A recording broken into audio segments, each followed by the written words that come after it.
drivers, 7 rounds. The road to the Coke Series ends here.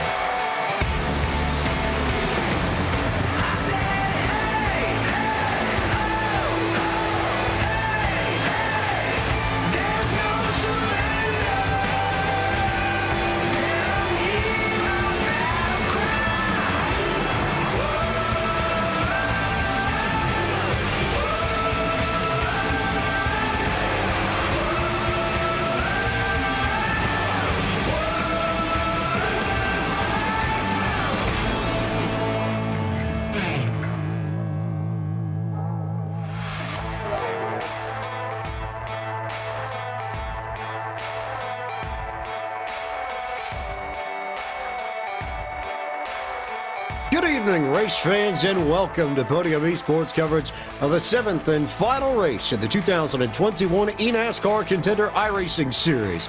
Live tonight from iRacing's virtual Texas Motor Speedway in Fort Worth, Texas.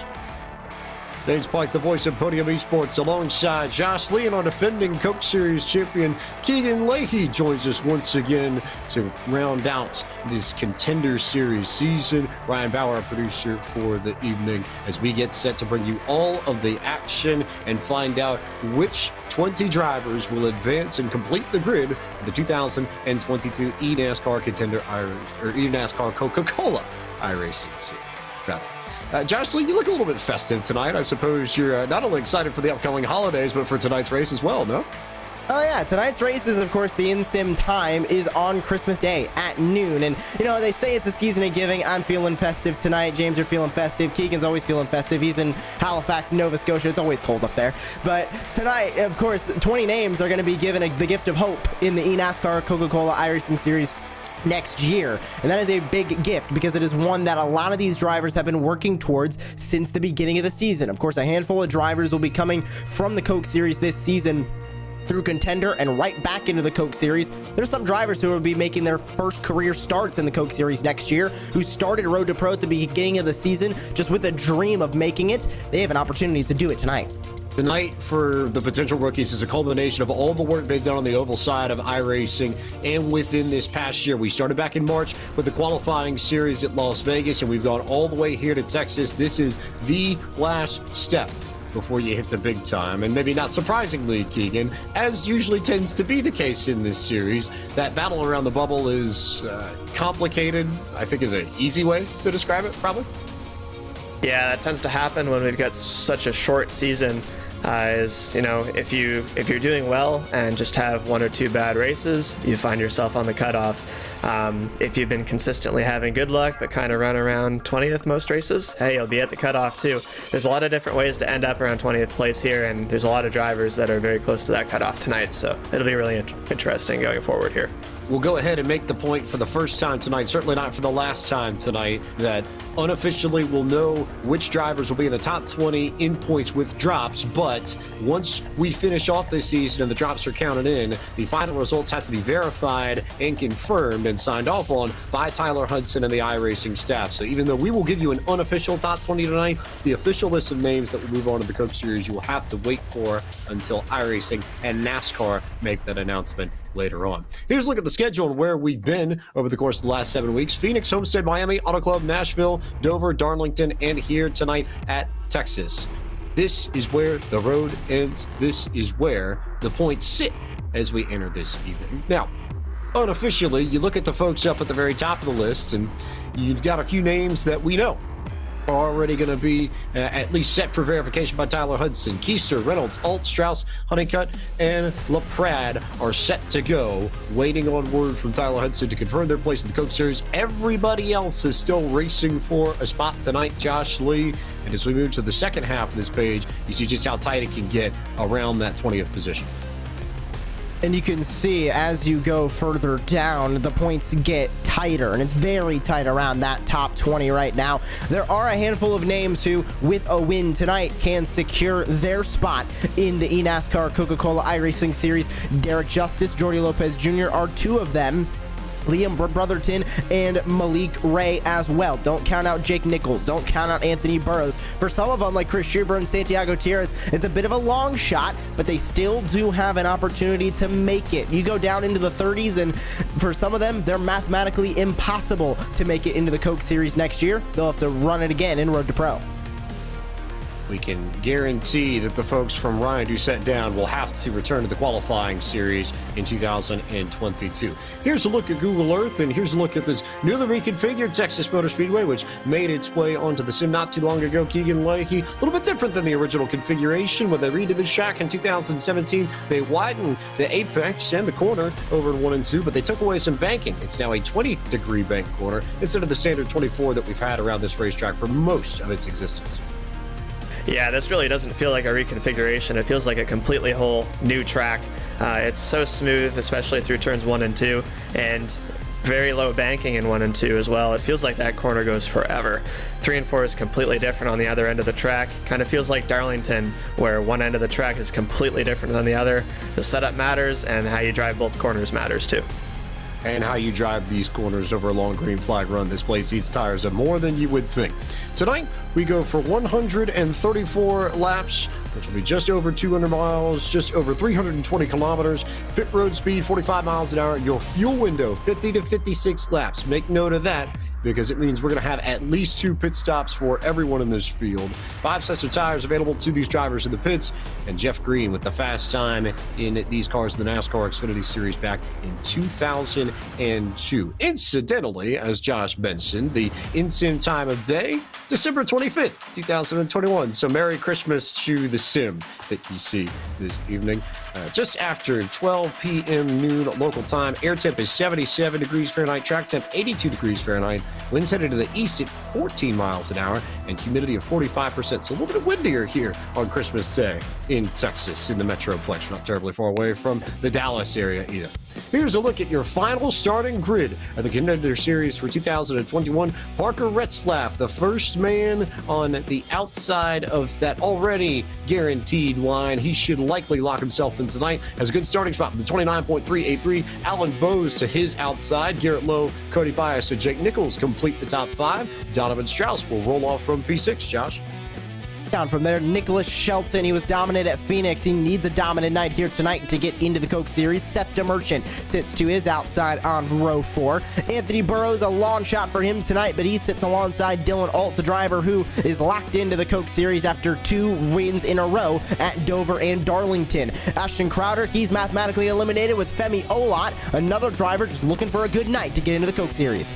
Blake Reynolds should be going Coke Series racing in 2022. He starts alongside Brian LaPrade, who also is unofficially locked in. Jordy Lopez, Brandon McKissick in there. Lopez, we're going to be watching closely tonight. He's right on the bubble. Michael Cozy Jr., Colin Bowden, starting in 17th and 18th.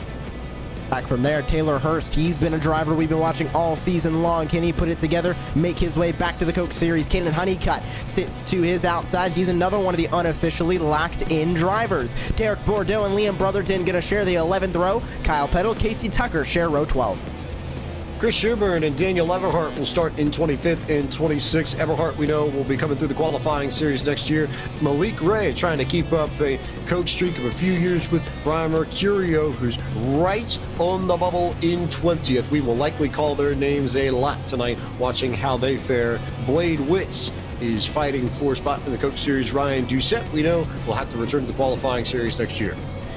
There's the end of the grid. Colin Keister, Derek Justice not taking a time. Keister is leading the points right now. He's unofficially locked in. Derek Justice needs to lock himself in with a win tonight. Christian Peterson, Jake Matheson, 2 drivers that are mathematically eliminated.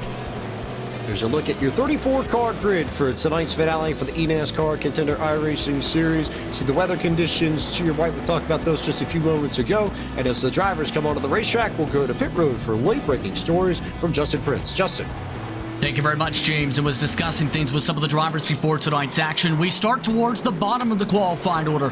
In Brian Mercurio, he enters tonight unofficially inside the top 20. However, he felt he had more pressure last week than he did entering today, and feels like he's going into tonight with a positive mindset. He had mentioned he had backed off his preparation time for the previous couple weeks, but ramped it back up to nearly what he had done for Auto Club Speedway a few weeks ago. His main threat, he feels, Liam Brotherton. At the front of the grid, Donovan Strauss, he right now is a little nervous about how his car could drive tonight, is unsure of what type of pace he could have, but he has one goal he has: get a victory, put himself in position to win a title.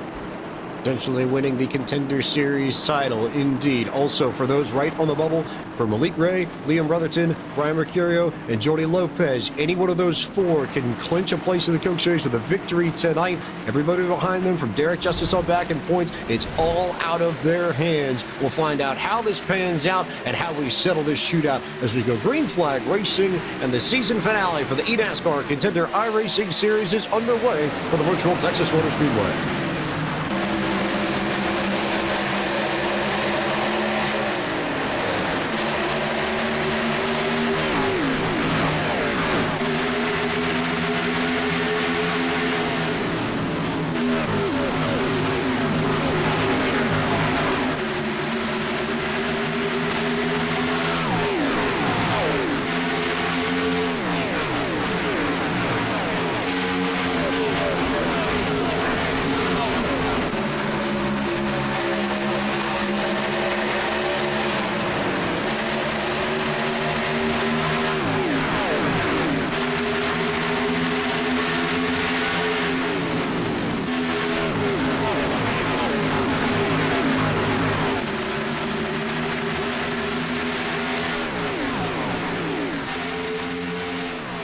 Parker Retzlaff in control of this field, and also just so you all are aware at home, we have clinch scenarios for every single driver in this field if they have a clinch scenario available to them. We talked about how everybody in points from Derek Justice and 22nd on down needed help in some form, but everybody above that, there is a magic number. We've got all of those. We'll go through those as we cover each and every driver in this field over the course of this race. But for now, it's Parker Retzlaff who leads this. He only needed 8 points coming into tonight with the way his drop fell, so a 29th place finish or better for him will lock him into the Coke Series. Same story for Kyle Peddle, who came into tonight 8th unofficially in points, and currently runs in 22nd on the racetrack. The gap is between Retzlaff and Alan Burrows, who will clinch a place in the Coke Series with a 9th place finish or better. So drivers with plenty of speed, plenty of place, working their way up towards the front. Here's Anthony Burrows, Josh Lee. First time we've had the chance to go on board with him this evening. And a good run this season for Anthony Burrows. Obviously not what he was looking for. Sits on the outside looking in, but still some consistent finishes. Really started to turn up that wick when it came to Darlington 1 week ago. He had his best finish of the season there. But Parker Retzlaff, a perfect start for him. This is exactly what he needs to be doing. Running up front, logging those laps when he's in the lead. Because like you mentioned, James, he doesn't need a lot of points to lock himself into the Coke Series, but he knows that if he ends up in victory lane, no matter what happens behind him, he's locked in.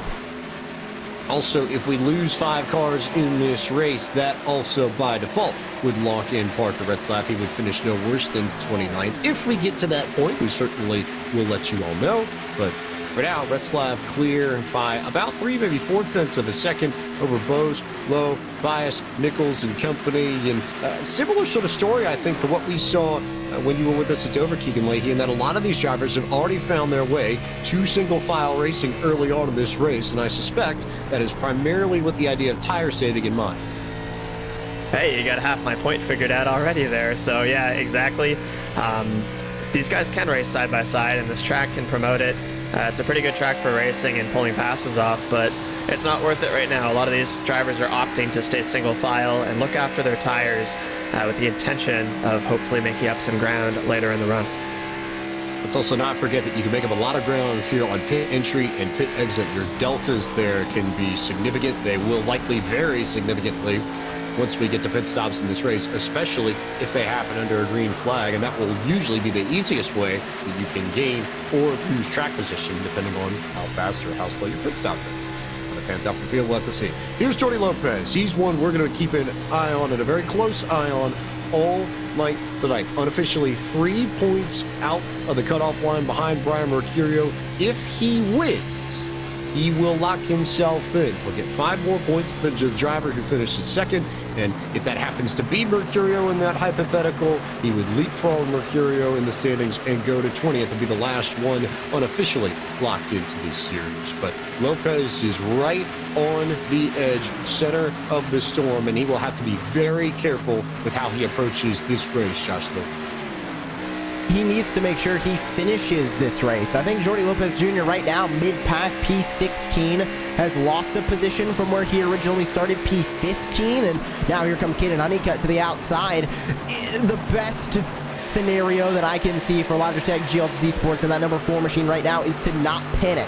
Yes, they might not have the speed right now, but look at the lap count. We still have 125 laps to go. They have plenty of stops coming up, at least 2. We know nobody can make it on a 1-stop with fuel.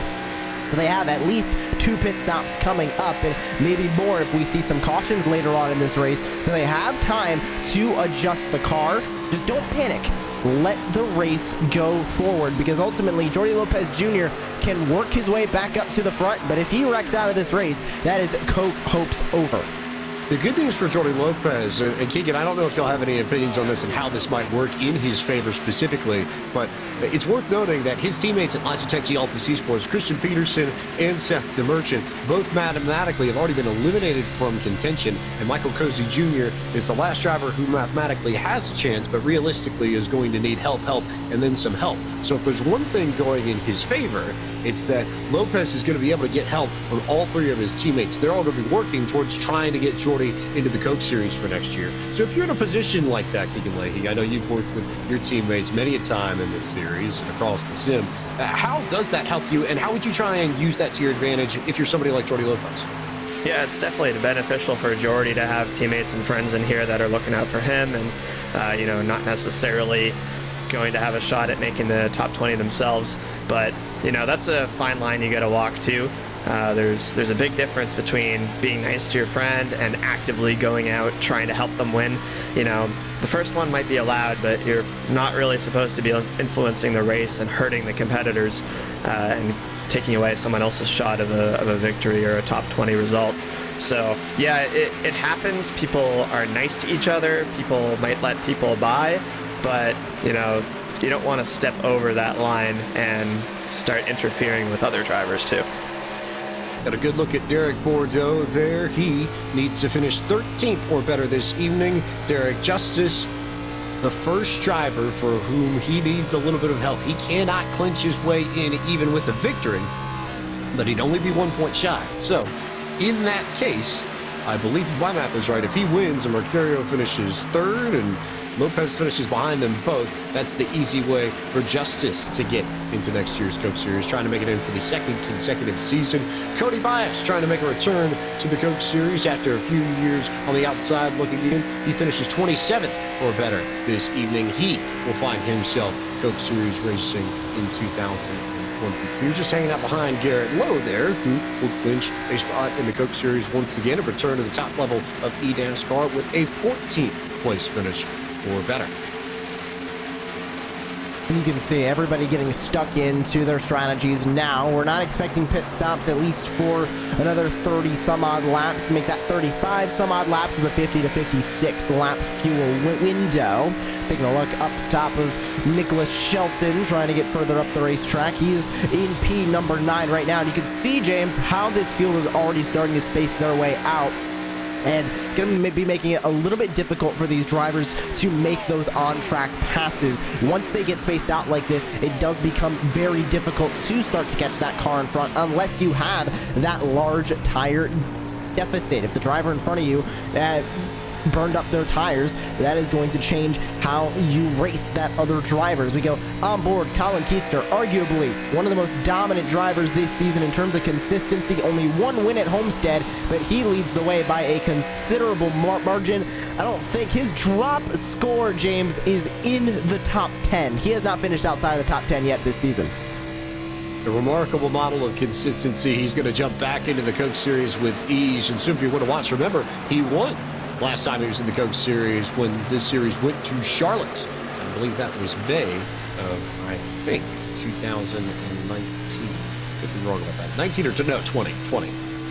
Year after. So, but it's still a man to be reckoned with, a very fast driver. Ashton Crowder, someone who's swan songing it here, Josh, not going to be part of Coke Series competition in 2022, already mathematically eliminated from contention, and it'll be the first time in a few years that he won't be part of the top level of eNASCAR.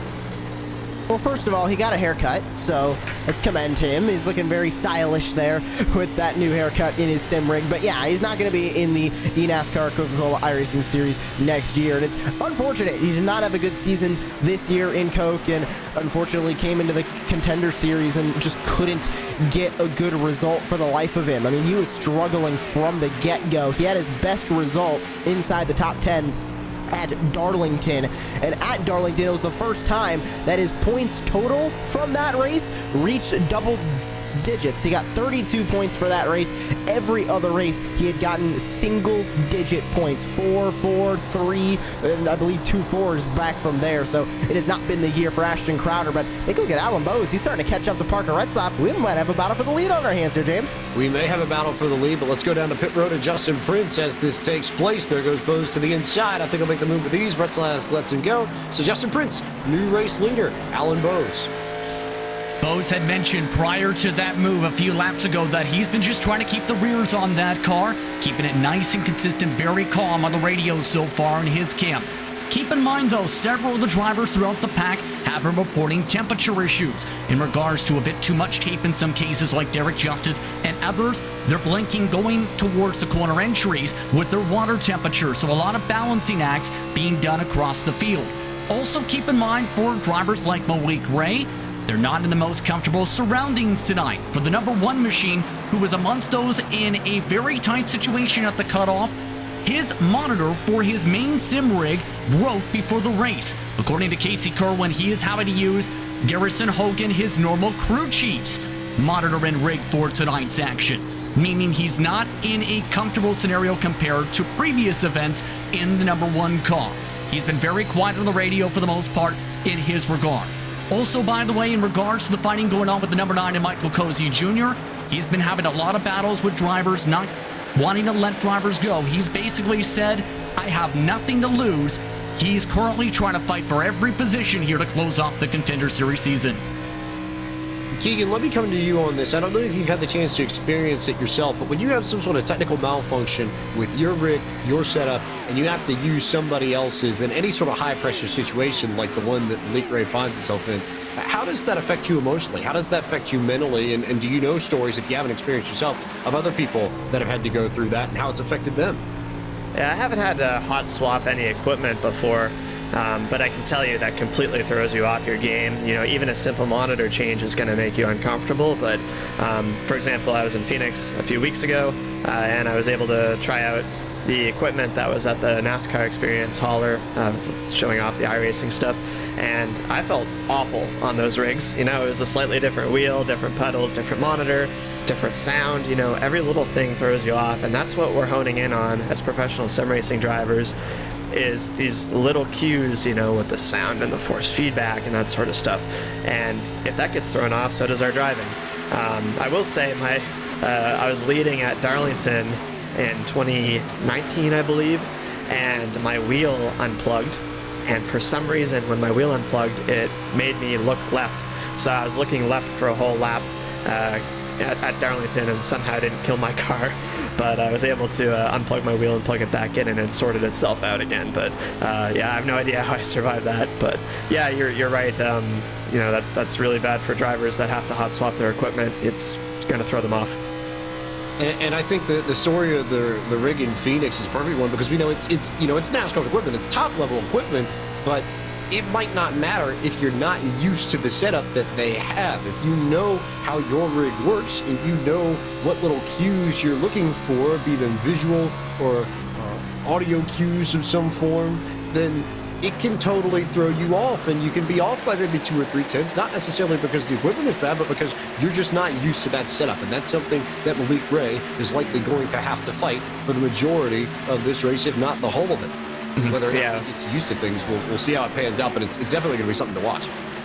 Yeah, I was battling Garrett Maines, and he was used to the equipment, and I couldn't get within a tenth of his lap times. You know, he's someone I compete with in the Coke Series, but yeah, absolutely. And I would say it's anybody that has switched their wheel at any point. If you've ever done a wheel upgrade, those first few hours, even the first few weeks of trying to get used to new equipment, it feels really weird and awkward, but eventually you get used to it and you can kind of run anything, honestly. I believe the golden phrase would be calibration.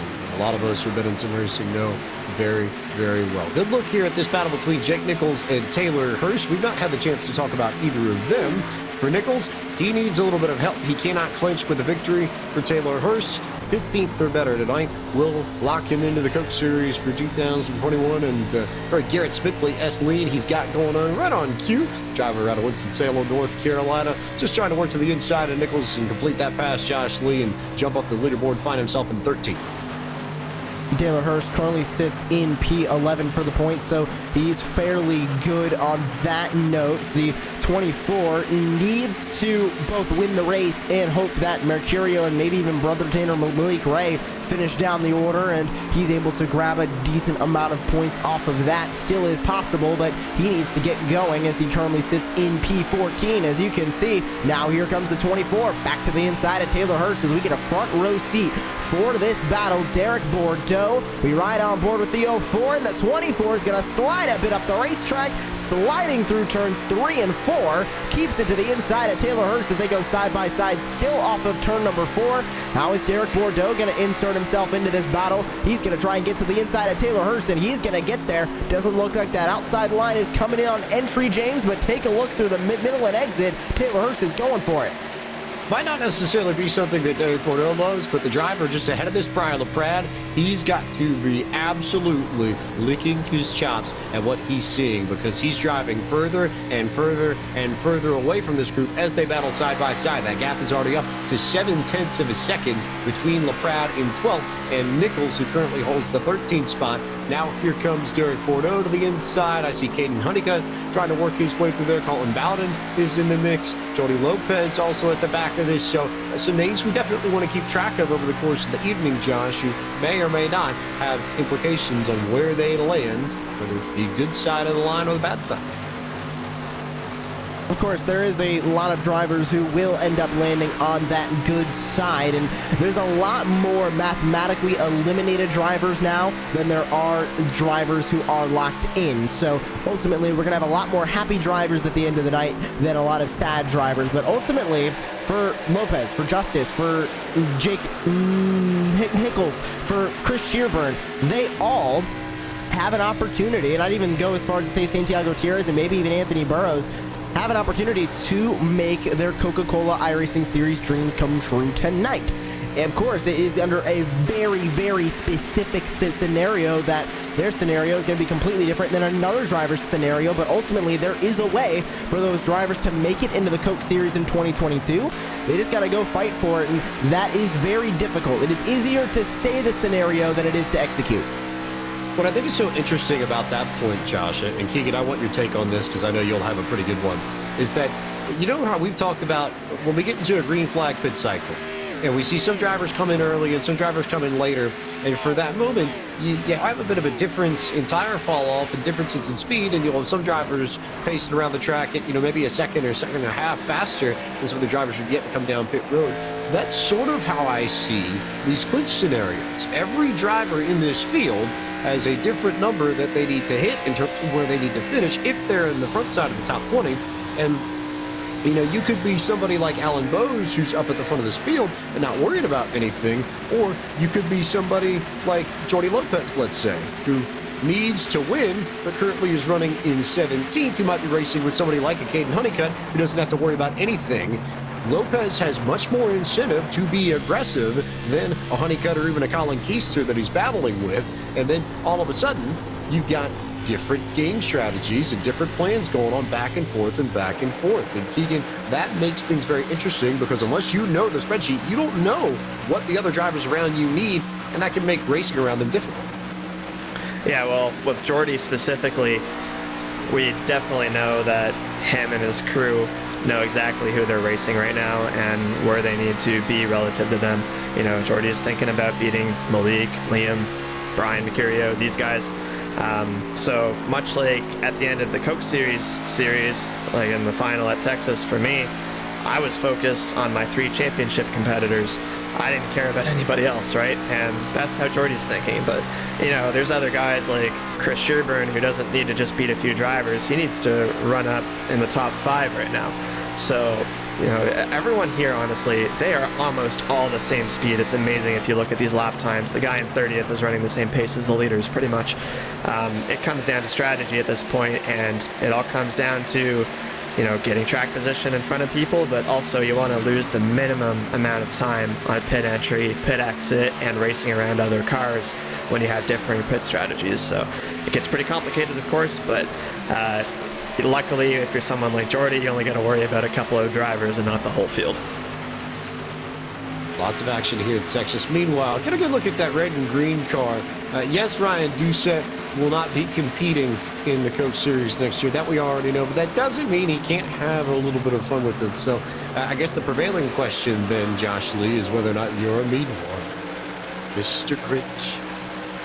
I was wondering if we were going to get James Pike singing Christmas carols this season, and it looks like we do. You can check that one off the bingo boxes. Yeah, you can buy the CD for 2 easy payments of $25.95, I think. But great paint for Ryan Doucette. I love to see everybody being festive in the sim when it comes to this time of year, and he's got the Grave Digger shirt on. He's got the Christmas paint scheme on. He needs to combine the two. Get the Grave Digger holiday sweater. That's what I'm wearing right now for the broadcast. Aha, I see what you did there, Josh Lee. Wait, because we get a good look at Donovan Strauss, who the battle for him tonight is more about this series title than it is a place in the Coke Series. We know he's Coke Series racing, pending approval from Tyler Hudson and company. That party locked up last week, so he's not worried about that. This is more about trying to run down that 8-point gap that he had coming into tonight with Colin Keister. Now, remember, Keister has a drop of 30, and Strauss has that drop of 3 points from Phoenix, so there's more for Donovan Strauss to lose if there is trouble that befalls this Space Station Gaming Pool Mustang. But if Strauss can put together a good finish and beat out Keister, this title in the Contender Series absolutely is up for grabs. And especially with Keister not really having the best run tonight and running closer towards the mid-pack, even though he is doing that classic Colin Keister no qualifying and march his way up through the field. So we get a look at Blade Witt there in the 7. Another driver not really having the best of nights, sitting P28 right now, but luckily for Witt, he is running the same lap times as the leader, and he's also inside of that top 20. Yes, he can still fall outside of the top 20, but he really needs to see what other drivers around him are doing. Right now, a lot of the drivers who are around him in points are only slightly in front of him. Not really course for panic yet in that 7 camp. It'll be a third of the way home this time by as you get a good look at Liam Brotherton, who's at the racetrack. Justin Prince, you have more from Pit Road. Yes, indeed, and the window is opening this time by for a majority of the drivers. The 90 machine of Daniel Eberhardt has elected to park his machine for the night. His crew has already ran from their respective box. Anthony Burrows now leads on in. Several more sliding on in near contact, in fact, towards the commitment cone, as Caden Honeycutt has been struggling with looseness around the corners. He comes in with Derek Boudreau this time by. Liam Brotherton also peeled on into the pit lane this time by. The Brotherton camp had talked about trying to modify their pit stop window a little bit because they were starting to pick up time on the racetrack prior to peeling down to the pit lane. They're off into their stall respectively as well as they get ready to go off and away as the first of the drivers are going on through. Cody Bias is also coming on in. He felt like we're here now, but we burned up our tires at about midway through the run when he tried to close up to the back bumper of Parker Retzlaff. He's now into the pit lane with Garrett Lowe nearly making contact towards their pit boxes. Garrett Lowe, his response to being up towards the front for tonight's action was, it's different being up in the front. Blake near his spotter? Well, yeah, essentially is what he had said. So those drivers are in. Parker Retzlaff also coming on in with several more others this time by. For Retzlaff, there's been talk of small adjustments to try and get the car more towards the track itself, but also without compromising turns 3 and 4 without causing it to bottom it out around the splitter. So a small adjustment coming up for Parker Retzlaff in the number 42 camp as they roll their way into the pit box as well. Meanwhile, feathers like doing all it's been very quiet on the radio tonight. They roll on in, as well as Kyle Peddle, who feels like he's one of the quickest drivers on the racetrack just looking for some track position. Brian Mercurial, meanwhile, has been dead silent on the radio in his respective camp. Only a big sigh coming from one of his spotters and crew members before their pit stop. Off and away goes a majority of the pack. Donovan Strauss also peeling on in this time by. It's been very quiet for that respective camp as well in regards to the race trim. That number 51 machine feeling right now outside of that. Like tonight, it could have went either direction, James, for the race, Donovan Strauss. So far, it's gone in the direction of around the top 5 most of the run as more cars such as Burrows come in. Alan Burrows in from the race lead. He's got Brian LaPrade and Taylor Hurst in behind him. It means that Nichols Shelton will take over the lead, at least for the time being. How much longer he holds on to it, we're not sure, because now we are down to only 6 cars that have yet to make their first pit stop of the evening, as Shelton and Reynolds will rank their way through 3 and 4. We'll see whether or not they peel off this time by, and the answer is yes for both drivers. So Shelton, Reynolds, and Michael Cody Jr. will now assume the race lead, Josh Lee, and take over the point for maybe a lap or two before he comes in for service. Ryan Doucette's also going to stay out. Looks like Jake Matheson stays out. Christian Peterson also stays out. So right now, sitting in the net race lead is going to be Garrett Lowe, new driver up at the front as the entire front pack gets shuffled around as we go on board with Michael Cody Jr. If he's trying to pit, he needs to make sure there's nobody to his inside, nobody there now, but he's going to go for the long haul strategy, stay on the racetrack. Still in that net race lead is Garrett Lowe. Anthony Burrows is going to go into second place, of course, after all the pit stops cycle their way through. But Alan Bowes falls to 12th at the moment, net 8th place, and drivers continuing to fall down the order. Blade Witt falls to net P11 right now. There's a lot of shuffling around through this pit cycle, James. I'm interested to see what's going to happen when everybody cycles back through. Waiting on Cozy, waiting on Doucette, waiting on Matheson, waiting on Christian Peterson. 2 of the 4 for Logitech Altus Esports. I think that's an interesting piece to note as part of that group. But they only have about 5 or 6 more laps that they're trying to make it. So, Keegan Lakey, if you are this group that's managed to stay out, what do you think they're trying to accomplish with the strategy? Yeah, I don't think it's possible. I might eat my words later, but I don't think it's possible to make this race on one stop. So what they're doing, they're just hoping for a caution. They're trying to put themselves off sequence. And, you know, these guys that are trying to do this are the ones that have been running towards the back of the field and may or may not be desperate to make the top 20 in the series in points. So, you know, this is just the Hail Mary. It's their best chance of making the series, and it's the right call, but it's probably not going to work out. It usually doesn't work out. But Usually. We've seen it work out for drivers before. Blake McCandless earlier on in this series had some fortune to follow him at Nashville, and he timed a late caution perfectly to come down pit road before he needed to make a stop for the green flag and got some track position that way. So we may see that happen. Also, note cloud cover over the racetrack too. So track temps are going to come down just a little bit as we start working our way towards the halfway point. You see air, wind, and track temps all available to you on the lower right-hand side of your screen. You get a good look at Michael Cody getting freight trained on the old tires, of course, by everybody else that's already come in and has been out on the racetrack for maybe about 7 or 8 laps or so. And now Cody will have the opportunity to just cruise for a little bit. However, not like he's going to be alone for too much longer, because Garrett Lowe obviously is charging and running by about 2 seconds a lap faster than Cody in the race lead. And right now, with those 4 drivers still waiting to come in, interesting to see Garrett Lowe be the net race leader with Anthony Burrows right behind. Bias net 3rd, Retzlaff net 4th, Ken Honeycutt net 5th. Alan Bowes is starting to cut his way through a couple of drivers who pitted just a handful of laps before him. He has worked his way past Derek Bordeaux and about to work his way past Donovan Strauss as we get a look on board with Anthony Burrows, one of the drivers who was looking for a good Contender Series season. Of course, he became a driver in the eNASCAR Coca-Cola iRacing Series. He went from qualifying iRacing Series straight up into the Coke Series after the driver fell out, so he had to go fill in, then went back to the Contender Series here.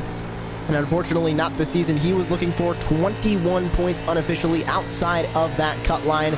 he's going to need a bit of a miracle here tonight, James. But I keep bringing up that it's the festive season, but miracles do tend to happen around this time. Shall we call it a Christmas miracle? I feel like we've seen too many movies about that. Just, passing thought as we work our way towards the midway portion of this race. Another on board here with Donovan Strauss, who's just hanging out in the 11th position. He is 7th amongst the drivers who have already come down for service, but we would expect Cozy, Doucette Company, probably maybe a lap or two. We'll see whether or not that pans out.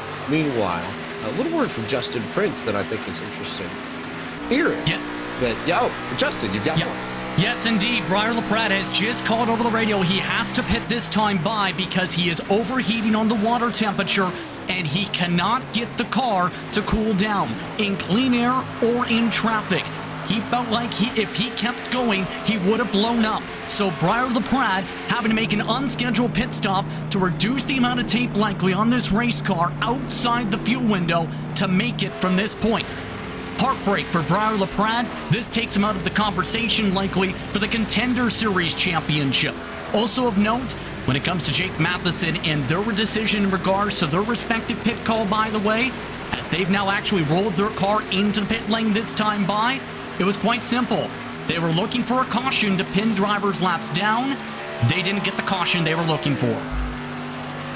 Keegan, that's likely a miscalculation of the amount of tape needed on Briar LaPrade's machine. How do we get to that point between team and driver? How do you end up making miscalculations and in a position where you have to pull tape off?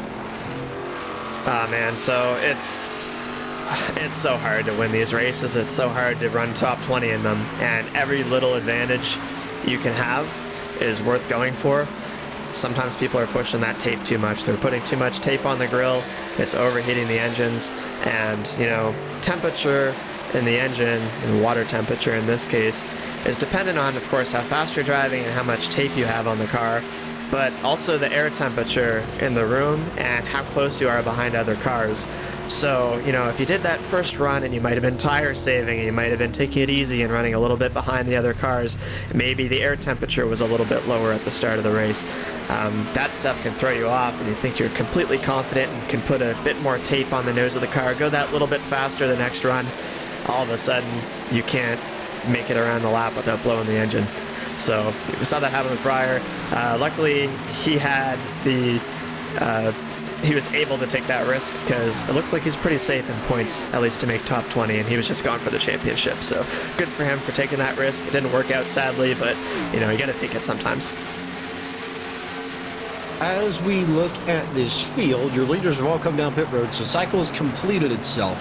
And Garrett Lowe, who you saw him come down pit road, didn't get the chance to see if we caught it on our cameras, but I saw him lock the brakes up entirely, which can be risky. But if you pull it off well, you're going to save a few tenths, you're going to beat everybody on your deltas, and you're going to gain some track position. That's exactly what's happened, because Lowe is now your race leader after this first round of pit stops is completed. Now, he doesn't have the freshest tires amongst your race leaders. That honor goes to Alan Bowes and to Blake Reynolds. We'll get to Shelton, I think, also in that group as well in 10th. They all came down 13 laps ago.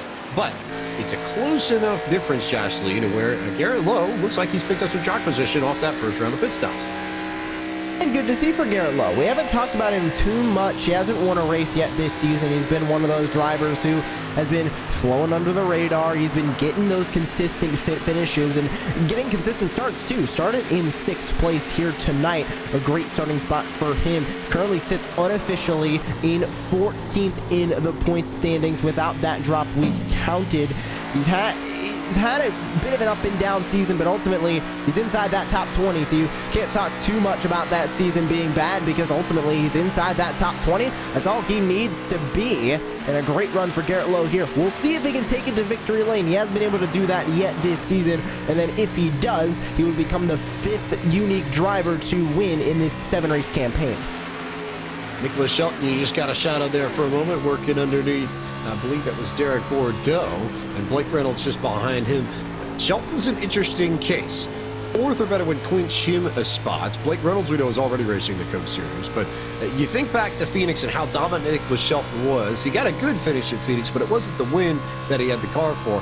He hasn't really been nearly as strong in this series since that opening race, and I wonder if there's a little bit of added pressure, Keegan, just off of the fact that this could be a little bit easier for him right now, and those few extra points certainly could help his case. He's not having a bad night right now, currently the 8th spot, but this is a series where every little bit definitely can make a difference, and in Nick's case, I have a hard time believing that a victory at Phoenix wouldn't ease the pressure up just a little bit tonight.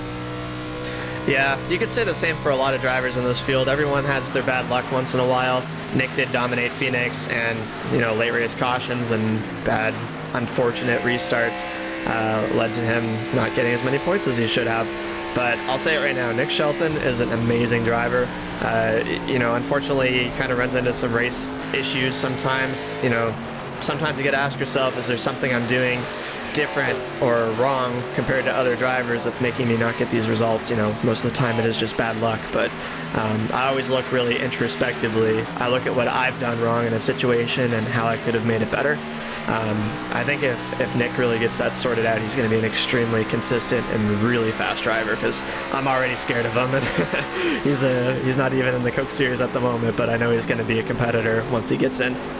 Also, yes, Blake Reynolds, we saw your cheeky wave at the camera, so hello to your fans from Cypress, Texas. We definitely did not miss that one on our cameras, nor did we miss that pass there between Parker Retzlaff and Alan Bowes, which sees Bowes go back to P2. He's going to try and run down Garrett Lowe, but again, already it looks like the slightly fresher tires are beginning to help him.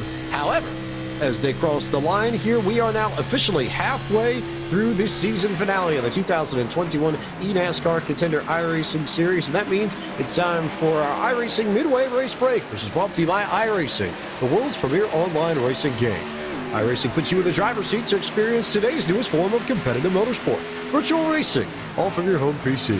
Race virtually in Australian supercars, IndyCar, IMSA, NASCAR, the world of outlaws, and more.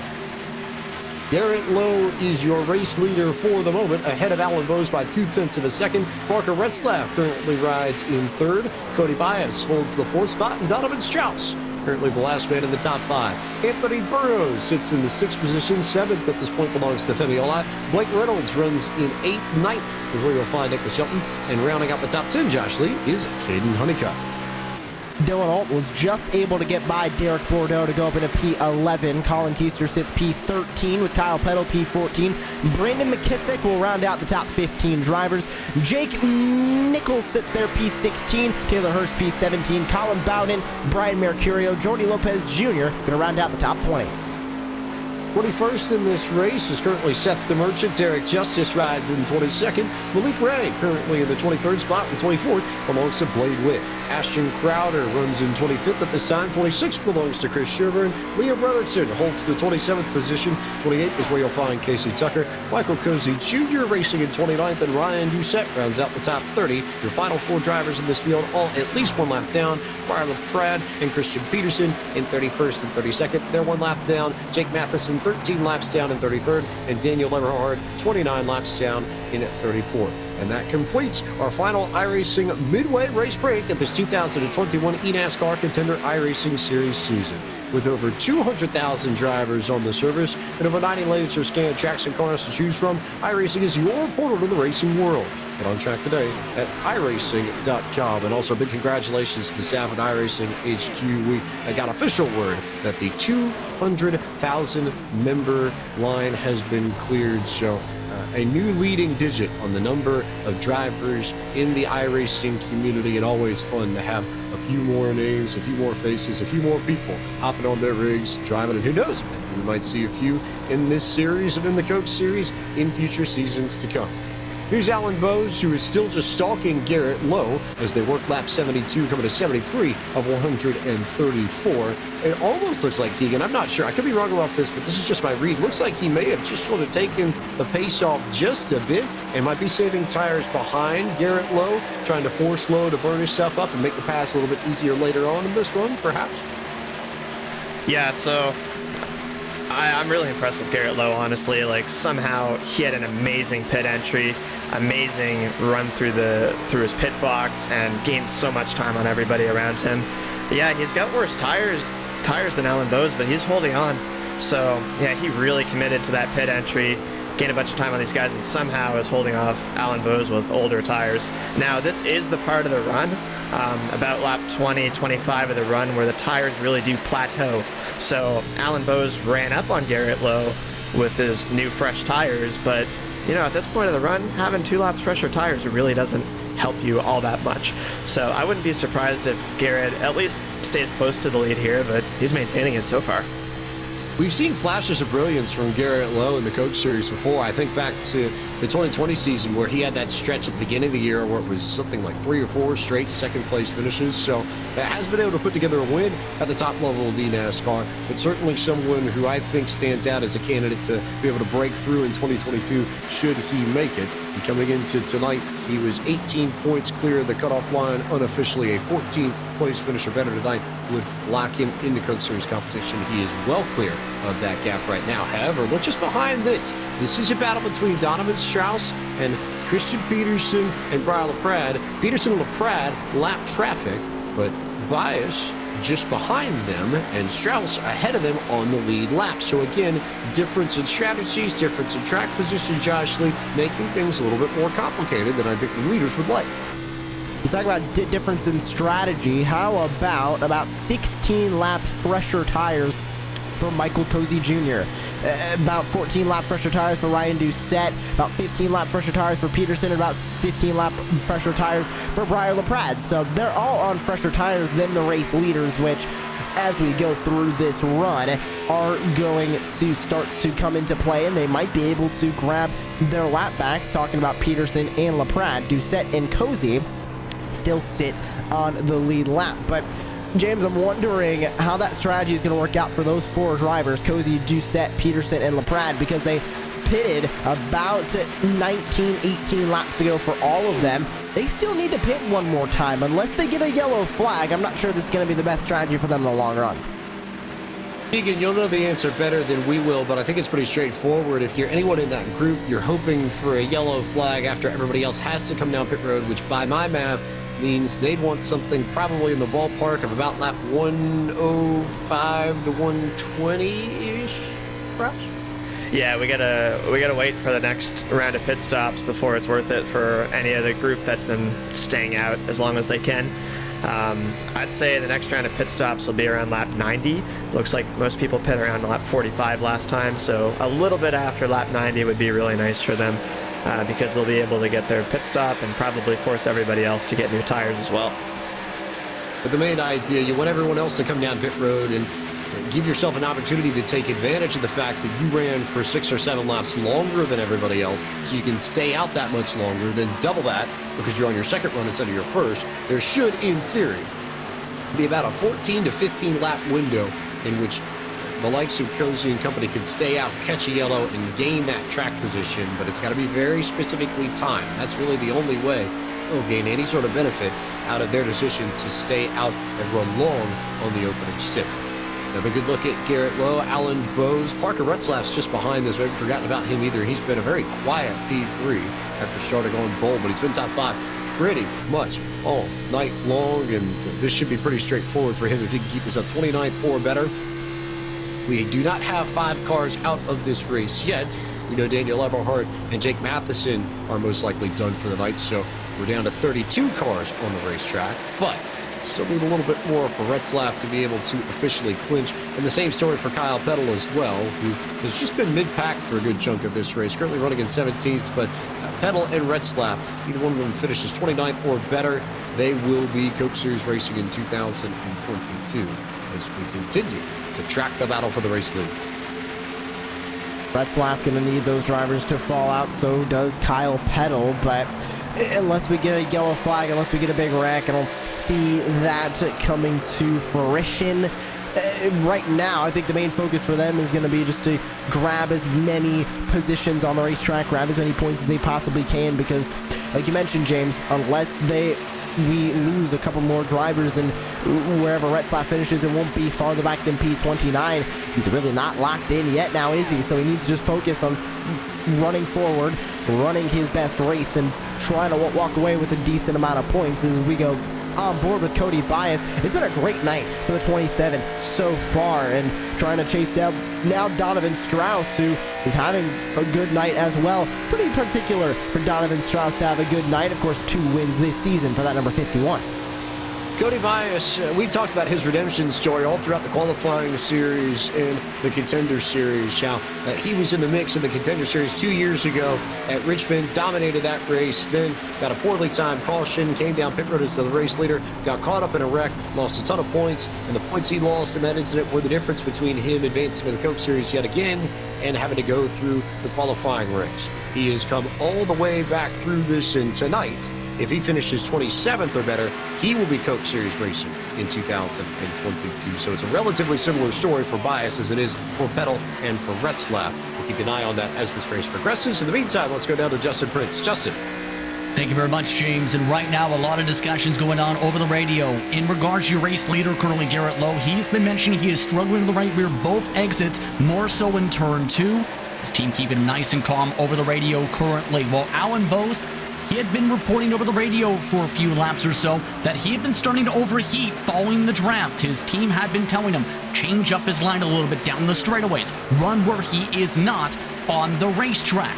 As well, when it comes to some of the drivers running behind like Briar LaPrade, they're essentially in the strategy of hoping for a caution flag where they feel like they've got the pace in the car right now, but they are still basically in the lucky dog position. As Anthony Alfredo had told him, they've got nothing to lose at this point as well, especially with his points positioning. As well, and when it comes to a couple of the other drivers, including specifically Zeph Merchant, who did pass on by for that lucky dog spot before a little while ago to get back on the lead lap, his camp right now, essentially, you mentioned, he's been getting tight with his handling. His response, I'm just going to add tape again. His crew chief basically told him, sigh, okay. So different approaches going on as the pit window opens. Honeycutt, Tucker, Crowder are in for their second stops of the night. That's the important piece of the second round of pit stops here as we approach lap 90 of 134. And Honeycutt is the biggest name of that bunch that's already decided to come down for service. Everybody else floating anywhere between 38 and 43 laps on this stint of fuel and tires. So we should expect a vast majority of this field to make their way down pit road for service within the next few laps or so. Here's an onboard look at Femi Olot. Olot's not someone that we've talked about too much this evening, but 16th Roberto will lock him in to the Coke Series for next year. Currently riding around a little bit better than that in P number 9. No takers from the leaders down to pit road just yet. We'll see if anybody else has a wild hair as the field passes through turn 4. But for the moment, Josh Lee, nothing. No activity on pit road. Very calm on pit road, but wondering here if Garrett Lowe is going to lose the lead or if he's going to have another stellar pit entry like he had going into his first pit stop of the night and hold on to the lead, because Alan Bowes has been able to reel him in within about 3/10 but hasn't been able to make that pass as Alan Bowes just had a big moment off of turn 4, almost going full lock on the wheel to save that car. LaPrade's right on his back bumper trying to work his way around, but Alan Bowes almost just had a huge moment off turn 4. We'll take a look at the replay. Here he is going down the back straightaway. It happens coming out of turn number 4, and James, we talked about earlier on in the open, the reconfiguration of this track made the banking on turns 1 and 2 much flatter than 3 and 4. Here's the car getting upset. You can see him, oh my goodness, almost hitting the wall off 4 as multiple drivers come in. Low pits from the lead. Leaders are in. Somebody should tell Alan Bowes that the dirt track is just off the premises here at Texas Motor Speedway. Not terribly far away from the 1.5 mile main track, but Garrett Lowe is in. Parker Retzlaff is in. Femi Olot is in. Derek Bordeaux, company, all sorts of drivers. Justin Prince, tell us more. Pit stops are now underway. Garrett Lowe essentially keeping calm on the radio throughout the entire night so far. He picked up plenty of time, keep in mind, as talked about a little bit on his pit entry. For Parker Retzlaff and his crew, they've had a lot of discussion in terms of what adjustment direction they should be going. They're turning back some of the adjustments they had on the number 42 machine. Off and away they go out of the pit lane meanwhile, as Caden Honeycutt has just reported over the radio that he may just have some problems with some drivers coming through the pit lane as he was trying to make some adjustments for his respective race car. Amongst those who may have been affected, Kyle Peddle. Off and away go some of the drivers, all while others, like Taylor Hurst and company, go on in. He reported earlier tonight he had been a little bit loose in his respective race car. He's now peeled on in. Donovan Strauss coming on in with Alan Bowes meanwhile. Bowes, no major adjustments have been talked about for that respective side, but Donovan Strauss told me before tonight's race he felt this second and final stint was the time to start pushing hard on the tires to be able to gain some time since it's the final stint for fuel. Meanwhile, up behind them, Blake Reynolds is also peeled on into the pit lane. At one point during this run, his spotters were trying to calculate some of the points and forgot to tell him he was 3 wide at one point. He laughed it off as then they started talking about a football game. He's off and away for his pit stop here as Nicholas Shelton peels on in. They've been also discussing some of the strategy windows and what they should be doing for this respective window. Other than that, very quiet. That will now cycle one driver to the race lead, James, right now. That is Michael Cozy Jr., and he's in the case where, with his point situation, he feels, what do we have to lose? He keeps it up. This is the gamble, and look at what Ryan Doucette had to work his way through. That was a little bit tight coming off of pit road, certainly tighter than he would have liked, I think, because if my... Oh, okay, yeah, and then that got a little bit wilder as well. He decided to go off the beaten path and try and turn his machine into a sleigh, and then picked up a little bit of damage, I think, going over some of the pavement in the infield. So Doucette with a bent nose on his Ford Mustang, and keep an eye on that as this race progresses too. He may have to come down pit road just to get that damage fixed up. That looked like a pretty significant shot. Could be radiator damage as well. As Michael Cozy Jr. is your race leader, and this is all about whether or not this strategy can work and whether or not he can hang on and get a yellow flag within the next 10 laps or so. If he does, changes the whole setup completely. If he doesn't, likely the very end of the line for his slim hopes to make the 2022 eNASCAR Coca-Cola iRacing Series. This is the Hail Mary I've been talking about, James. This is their last opportunity to make it happen, and Cozy staying out, Doucette staying out. We can expect Christian Peterson to stay out more as well. Brian LaPrade comes in. So the 35 is going to pit again. This is going to put him back one lap down. And this is going to take Brian LaPrade out of contention for this race win. Of course, unless we grab another yellow flag, he grabs his lap back and gets some more 4 fresh tires put on that race car. But Cozy in the lead.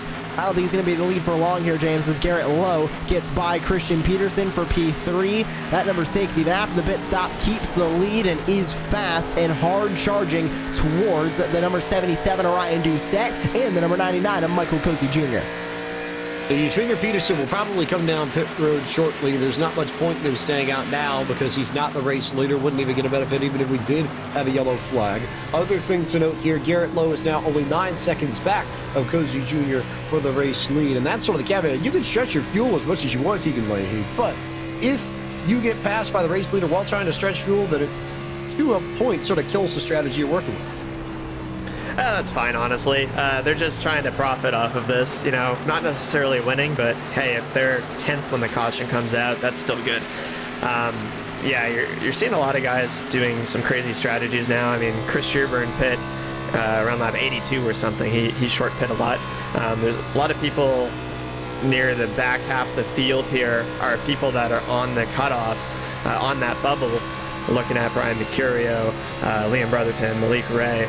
It's getting really interesting because you might be able to finish 20th and pass these guys and make it into the top 20 of the series. So, yeah, it's getting pretty interesting now. And I think, you know, it's probably going to go green, but if a caution comes out before the end of this race, it's going to get very interesting. Burrows there, Christian Peterson there, but Alan Bowes in the mix as well. and he is up to 7th already after that round of pit stops. A lot of the drivers ahead of him already waiting on stops to come or with older tires than Alan Burrows has. So this is definitely catbird seat material for the man out of Lima, Ohio, Anthony Burrows. You saw just for a split second, he's the next car up the racetrack that Bose is looking to pass. And then it's a battle to try to get back to Garrett Lowe and Parker Retzlaff, who came in 2 laps before Alan Bose did, but currently run a few positions ahead of him in 3rd and 4th, respectively. And you can see the onboard with Dylan Alts. He is 2 in a row. He's got a long way to go to make it 3 in a row. But looking at a first win, as here comes Alt to the inside of Casey Tucker. Looking at that first win is Garrett Lowe. I mentioned him having some consistent finishes this season, but having a bit of an up and down one. His worst points finish was 1 point, which is his current drop score that'll be factored in after this race is over. So if he gets this win, that's only going to help him etch himself further up the top 20 and become the 5th unique winner of the season.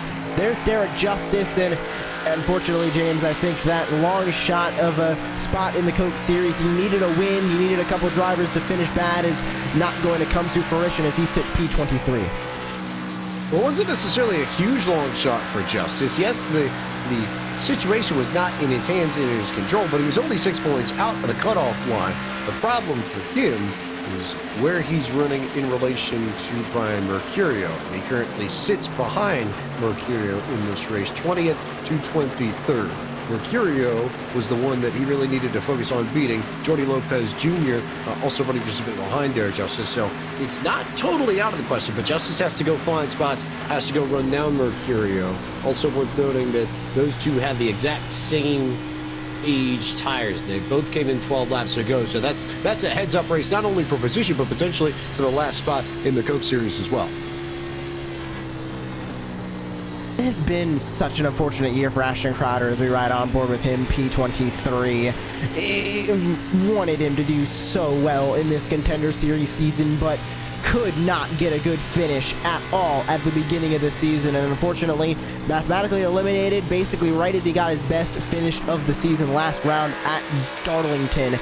So unfortunate for Ashton Crowder. It's another mid-pack run for him, currently P23, as there is your lone race leader, Michael Cozy Jr., by about 2.8 seconds right now. He has to go back another 3/10 from Doucette to find Garrett Lowe, who is about to pass Doucette and work his way into second. There's the pass being made there, and Lowe is going to move up into P2. Now he's got open track in between himself and Cozy, and about 2.8 seconds to try and make up. And of course, not pitting for the last 46 laps is Michael Cozy Jr., hoping for a caution. Garrett Lowe pitting 15 laps ago. You can see very clearly who the tires are in favor of.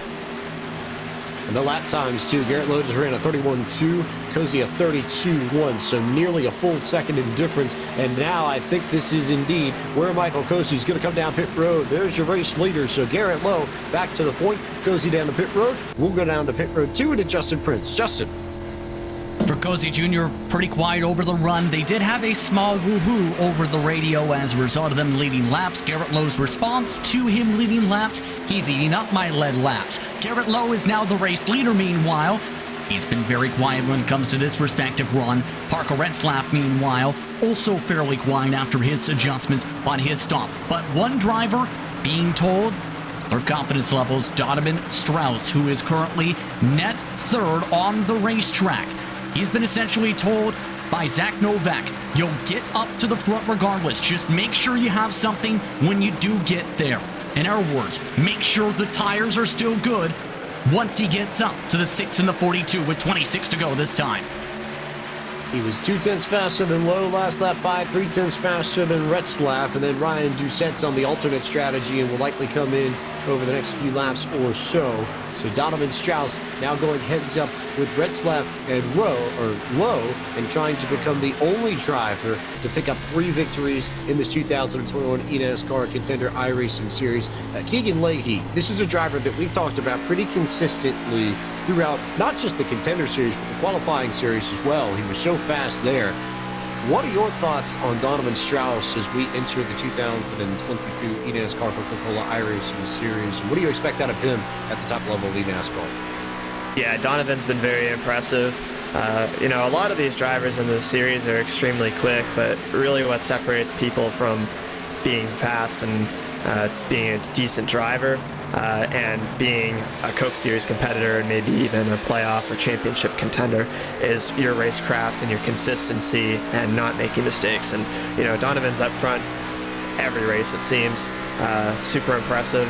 Whether he wins every race or not doesn't really matter. He's always up there. I'm going to be wary of him, and he's going to be a very strong competitor, I'm sure, next year. It'll be quick. I think he's learned a lot of lessons throughout his experiences, the qualifying series, the Contender series in the last few years. Be curious to see how they pan out in Coke Series competition next season as you get another good look at the Grinch reveal. Ryan Doucette just struggling for grip and everything else that goes with it because he is on a 53-lap stint, really trying to stretch this out to gain something so far as track position goes, but it just doesn't seem like there's much left for him to grab, Josh Lee.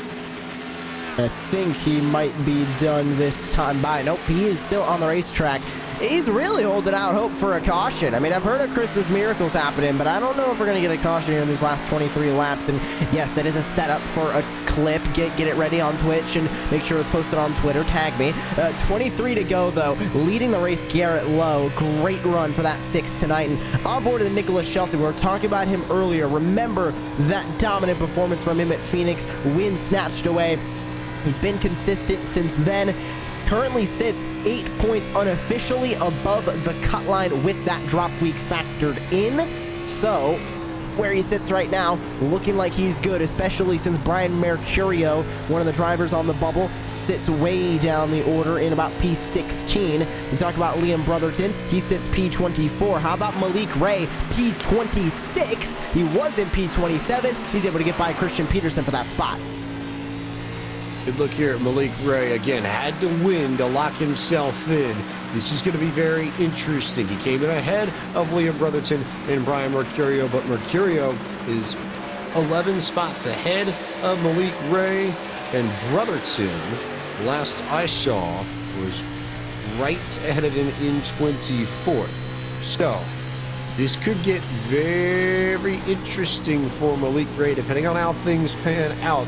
It was dead even with Brotherton and Mercurio, and then the question becomes, what's Jordy Lopez Jr. up to? And by my chicken scratch math, if he's 4 spots ahead in 22nd, then Malik Ray, I think, would be currently 1 point out of the top 20. Cross-check me on that if you want, but it will be close, and it should be close coming all the way down the checkered flag for Malik. I think there's no doubt about that. That's the main point there. And of course, James, we're talking about it in relation with the drop weeks being factored in. Of course, on the official iRacing side, all drop weeks will be factored in after this race. And like we've been mentioning for the past couple of weeks, nothing is official until the folks at iRacing and Tyler Hudson take a look at the points and they say, okay, here are the 20 names that will be going into the eNASCAR Coca-Cola iRacing Series. So we're talking in unofficial numbers right now, but I believe you are right about that, James, where Jordy Lopez Jr. currently runs and where Malik Ray currently runs. Jordy Lopez Jr. will get above the top 20 by 1 point, and Malik Ray will be out by 1 point. Jordy Lopez Jr. can pass Casey Tucker in front of him to get one more spot. Malik Ray also can try and get past Blade Witt, who's in front of him. We have 2 battles going on right now. Lopez is closer to Casey Tucker, but Malik Ray needs to pass Blade Witt to have any sort of opportunity. If Malik Ray passes Blade Witt and Jordy Lopez Jr. can't get past Casey Tucker, well, then we're looking at a tie scenario here on the cut line.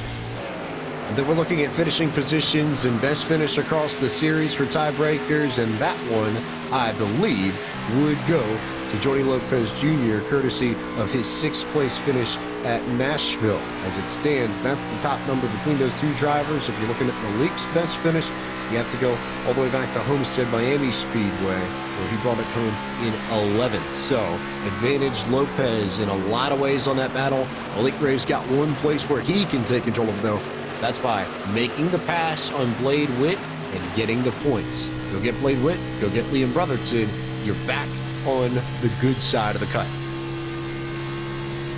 You can see Donovan Strauss cutting into that race lead as well. He's only 2 lap fresher tires than Garrett Lowe, but you can see hovering around 1 second right now as Ryan Doucette has just worked his way past a couple of drivers towards the back. Of course, he is currently 1 lap down, but I'm watching that battle with Malik Ray and Blade Witt. Malik Ray is getting closer to Blade Witt. That is the battle that we're currently watching because that is going to affect the cut line here, James. Malik is close to Blade Witt. You gotta be wondering, does he have somebody in his ear right now that is telling him, hey, this is your spot in the Coke Series right in front of you with the 7 of Blade Witt? Because if he passes him, it'll be a tie, and if Jordy Lopez Jr. gets passed by Liam Brotherton, then he'll be back above the top 20. And Brotherton and Lopez Jr. were right there too. How crazy this is, and Keegan, how fitting this is that we're looking at these drivers who were right on the bubble coming into tonight.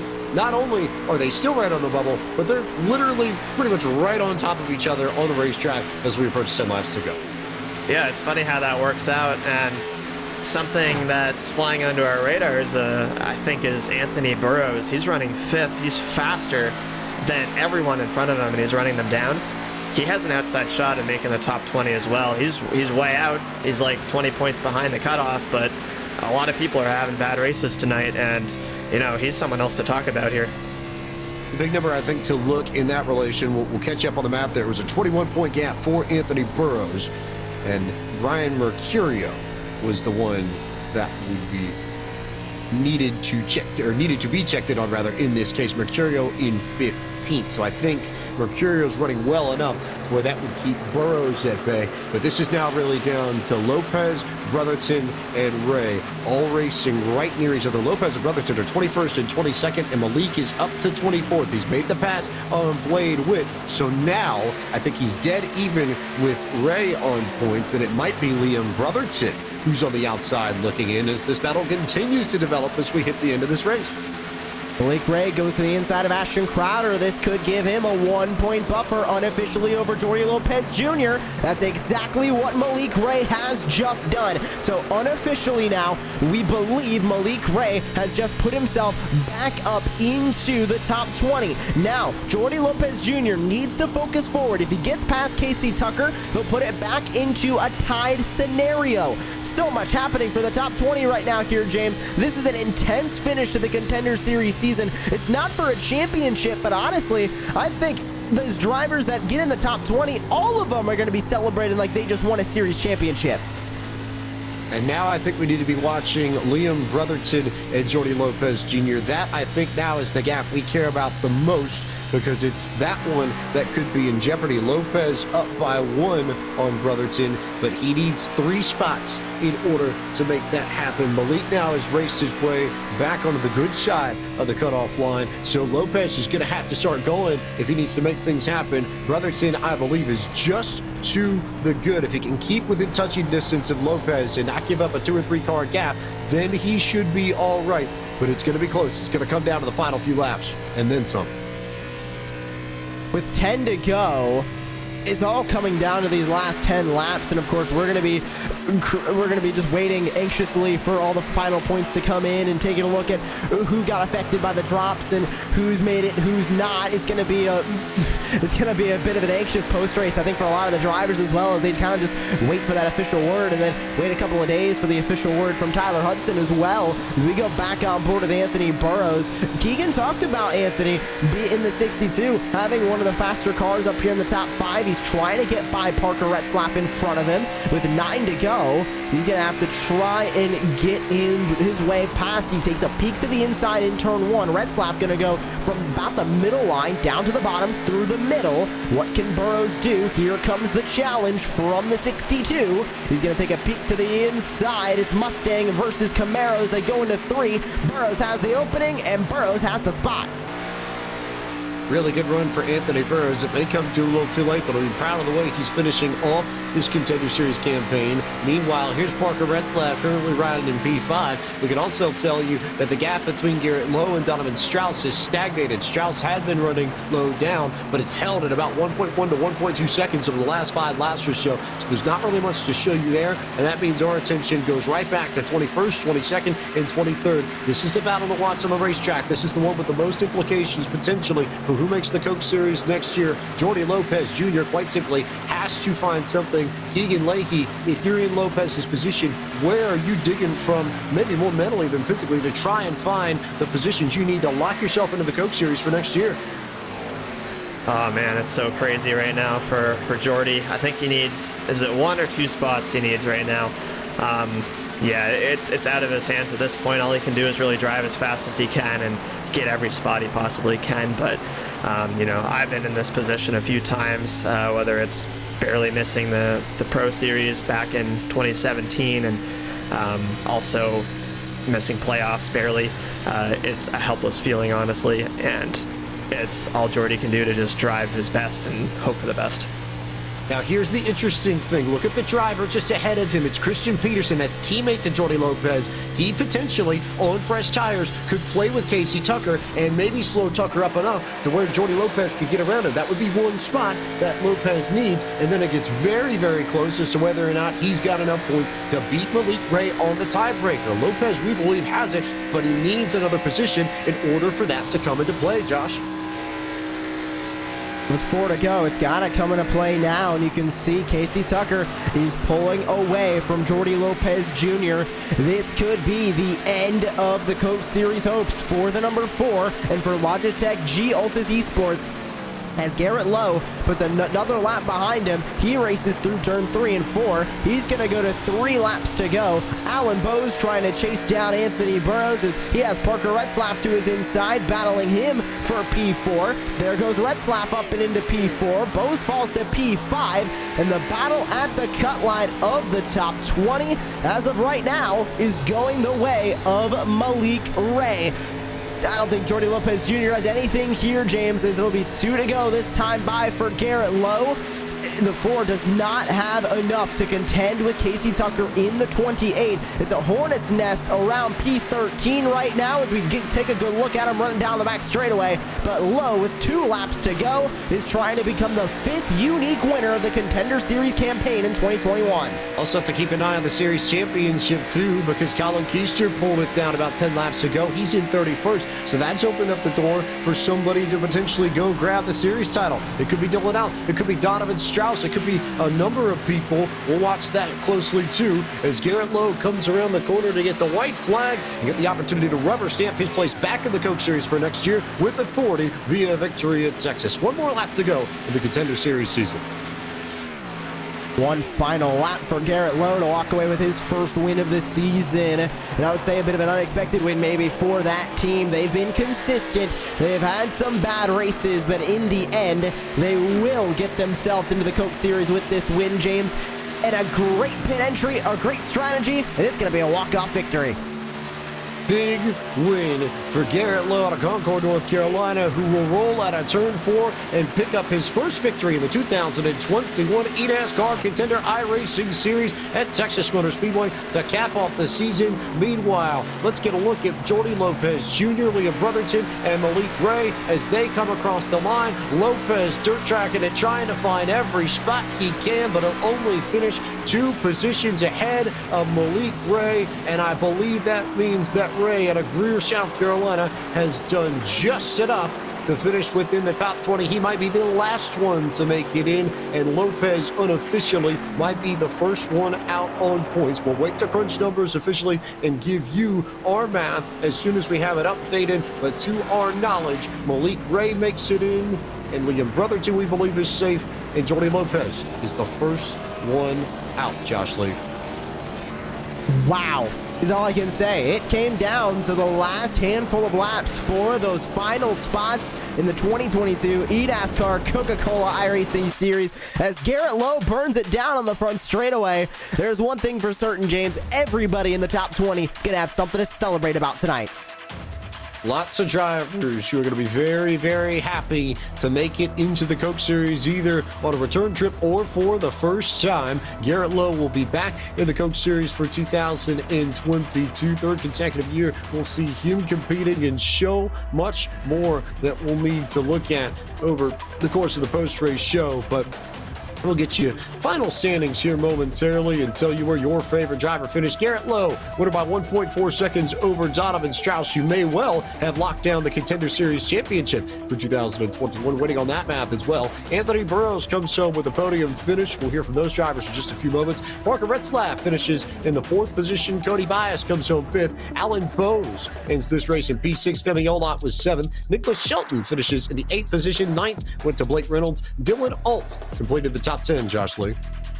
Brandon McKissick finishes P11, Brian Mercurio P12, Derek Justice, Jake Nichols, and Taylor Hurst gonna round out the top 15 with Caden Honeycutt, Kyle Peddle, Colin Bowden, Chris Shearburn, and Casey Tucker rounding out the top 20.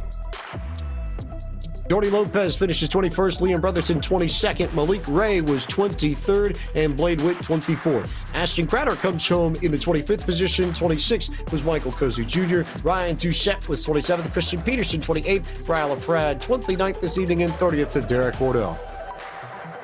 Rounding out the last couple of spots, it's Colin Keister off the racetrack, 17 laps down. Seth DeMerchant off the racetrack, 40 laps down. Jake Matheson and Daniel Eberhardt finishing 78 laps down and 94 laps down off the racetrack, respectively.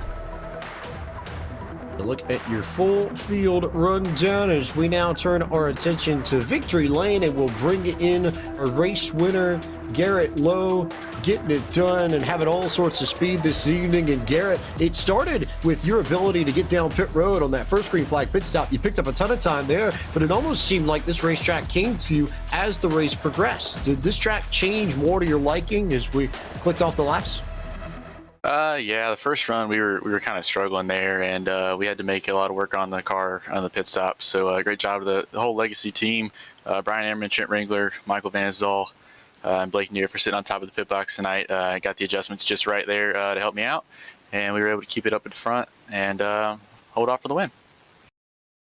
Going Coke Series Racing in 2022, officially, we've got you above the cutoff line in the top 20 with ease. How excited are you to get back to the top level of eNASCAR?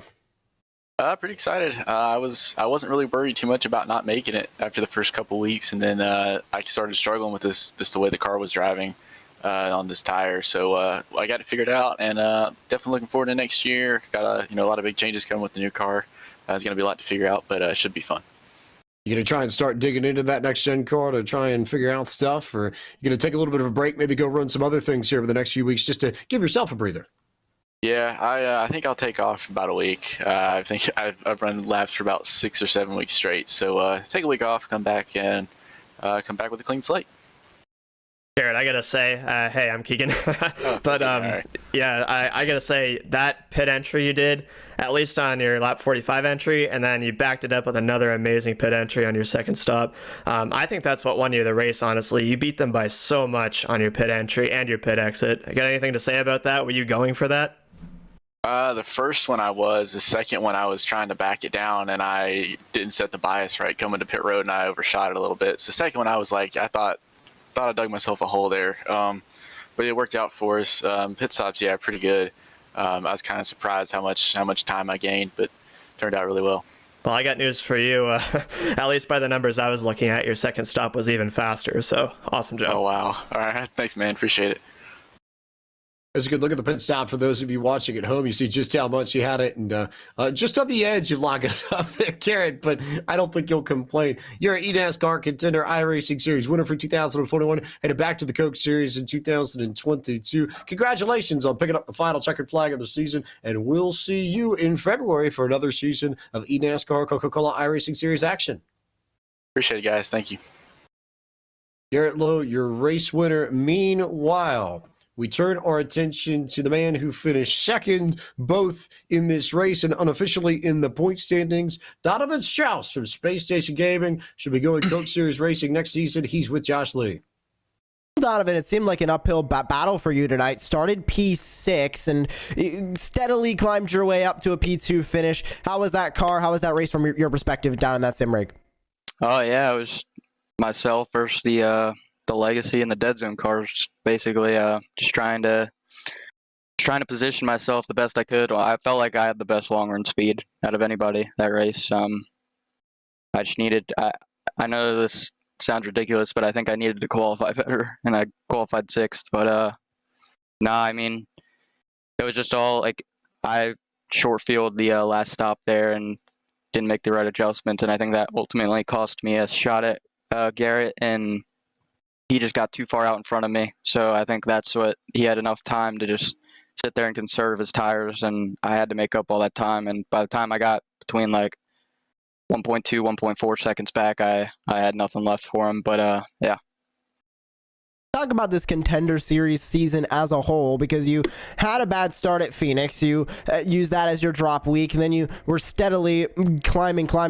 You got 2 wins, Auto Club in Nashville. One of your worst finishes of the season other than Phoenix was Darlington 1 week ago, and then you come back, grab another 2nd place here at Texas.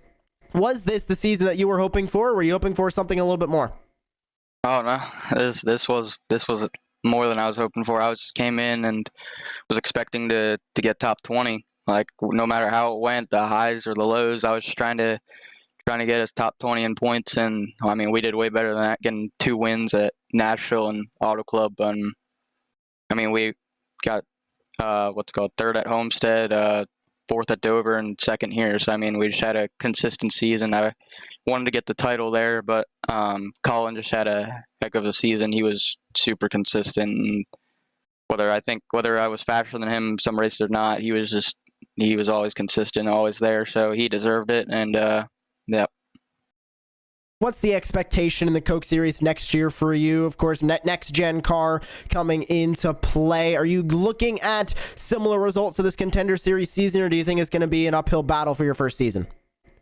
Honestly, I haven't thought of it, but I'm going in with the mentality I don't want to run 15th to 20th. I want to show up and try and win, just like I'm doing in this. Like that's the mentality, and that's just that's the competitiveness I have, and we're gonna go for it every week. And it's gonna be a long grind, and I'm ready to get after it. I just can't thank everyone at SSG for having me this season. I want to be back with them in Coke, and hopefully that can happen, obviously. But I can't thank them, Jake, Will, Gabe, Timmy, for the awesome videos and awesome graphics. Everybody over there, they're amazing people, and I loved representing them, along with my new team, Lockdown Racing, Taylor, Breyer. I loved working with them. I fit really well with them. I've hung out and known them since I got on the sim, and can't thank JD enough for being with me every single race, a part of this journey, whether it was last year, this year. He was always with me, and he's made me a really good driver in my head in the races. And Zach helped me out last 2 races, and he kept me calm tonight, and he made sure I didn't overdrive, and a big part of this finish was him. Love to hear the confidence, Donovan. We'll see you in the Coke Series next year. Thank you so much. Donovan Strauss struggled so much in this series last year, came back, ran all the way back up the point standings, and comes home unofficially 2nd in this Contender Series campaign, which means he should be Coke Series racing in 2022. One more driver to talk to for the podium. It's Anthony Burrows, who now joins us here. And Anthony, a really, really strong ending to this race. It looks like your car came in significantly in the second half of this evening's event. What did you notice from behind the wheel?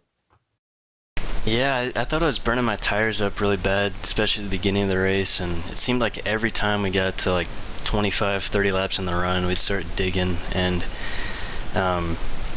lost a little track position, I guess, that last run to Garrett. I was pretty close to him coming into pit stops, I think, and that's ultimately what kept us out of making top 20, I think. But yeah, I'm really proud of the effort, though.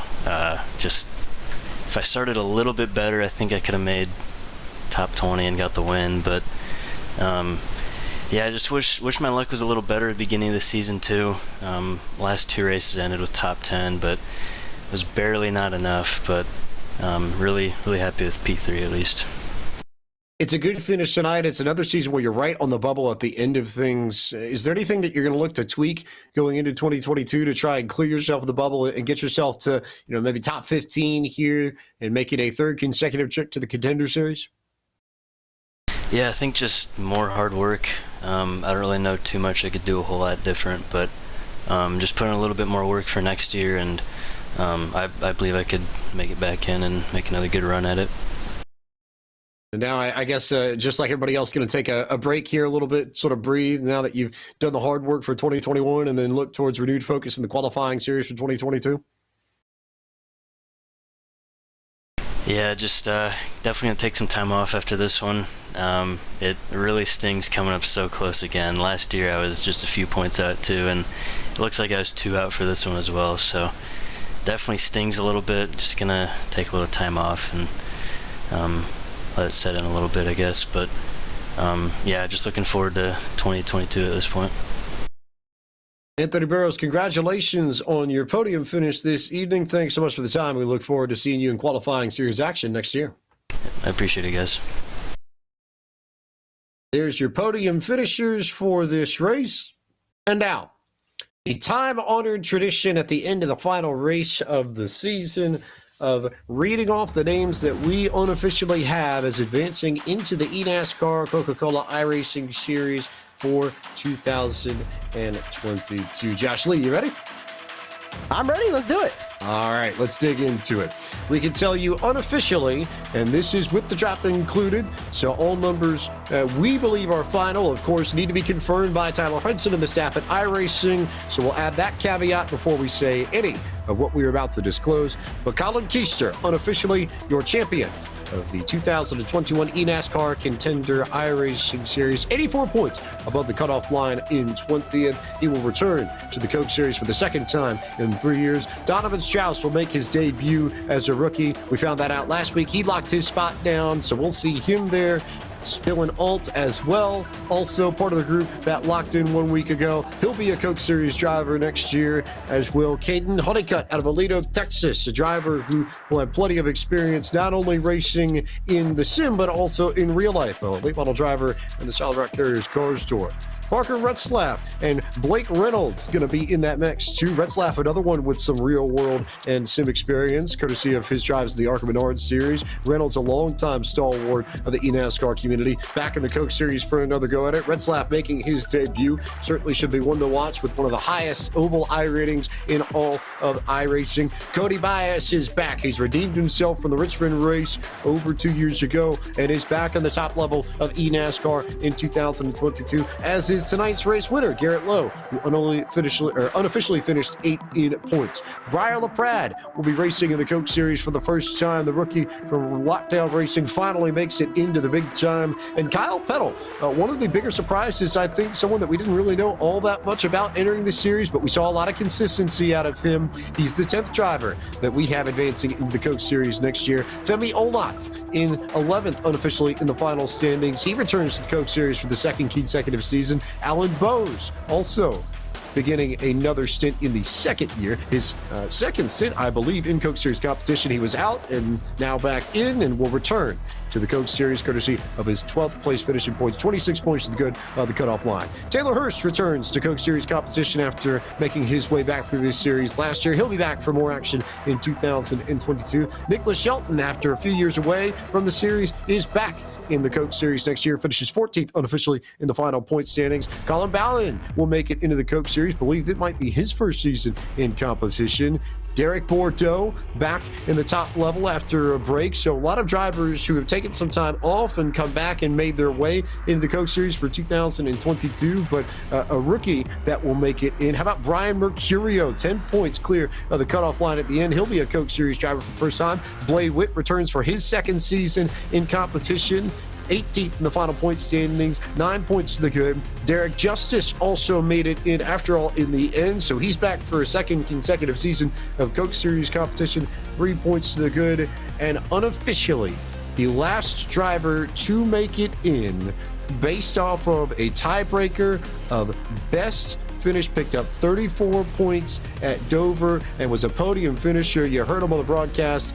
Liam Brotherton is the 20th and final name that we had clear of the top 20. He finished level on points with Malik Ray, but had the better finish over the course of the last few races than Malik did. So, Malik, unofficially, we have as the first driver on the outside looking in.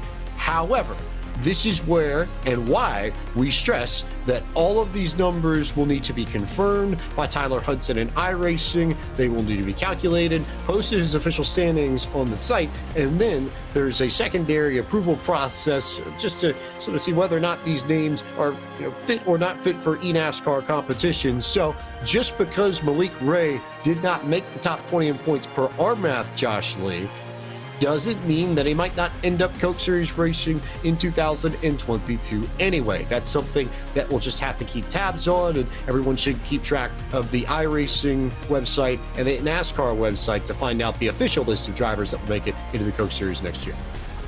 I believe in rallycross competition earlier this season, they took an extra 3 or 4 names off of the qualifying series to put into the World Championship. So for Malik Ray, for Anthony Burrows, for I mean, even go as far as say Jordi Lopez Jr., they all still have that last little bit of hope that they can hope for to get into the 2022 eNASCAR Coca-Cola iRacing Series. But ultimately, most of the names in the top 20 you can expect to see in competition next season, and the next gen car is going to shake a lot of things up. It's going to be very different than a Road to Pro and the Contender Series that we saw this season. Keegan, how excited are you to get back to Coke Series racing on February 15th, 2022? We could reveal that date for you all. Yeah, I can't wait, and especially after the announcement this week as well that we'll be running the high horsepower, low downforce package. Bring it on. I want hard cars to drive. Be a lot of fun across the board, and a big thanks to you, Keegan, for joining us in the booth here. We'll look forward to seeing you on track in the Coke Series when we get there February 15th. Again, the season opener for next season with the next gen car. Should be a lot of fun, and we'll be watching Edwin Pasoko and the crew handle all of the duties. So that's the date you want to mark in your calendar in order to be ready for the next edition of the eNASCAR Coca-Cola iRacing Series. So many folks that we need to thank for everything that has been done on the iRacing side and the podium side over the course of this 2021 eNASCAR Contender iRacing Series season. First and foremost, the folks at iRacing: Tyler Hudson, Drew Adamson, Sean Ambrose, Cisco Scaramuzza, and Corey Revenge. For our team at Podium Esports, that includes Gary Sexton and John Theodore.